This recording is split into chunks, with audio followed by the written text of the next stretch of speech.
Welcome everyone to Lose a Pound a Week with Food for Healthy Guts.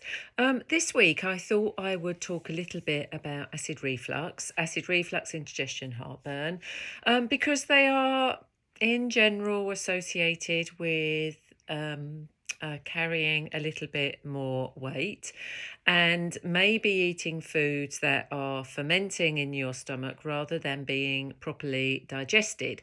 So, for my clients who have acid reflux, first of all, I'd recommend that they avoid the foods that could be triggering some of that acid reflux. So, they would be things like fatty and fried foods, alcohol, chocolate, peppermint, coffee and caffeinated drinks, fizzy drinks. Now, if you start by avoiding those and see how you feel, the next thing to try would be not eating late at night. So try and give yourself at least 3 hours before you go to bed.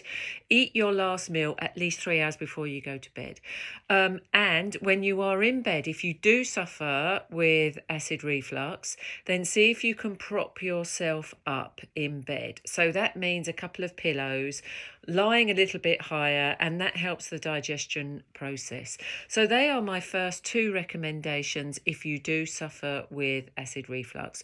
Also, temporarily, while you are working on your diet and your lifestyle, a little bit of Gaviscon just before you go to bed helps to plug your esophageal sphincter, which is where the acid is passing from your stomach into your esophagus, and that's where you get the burn.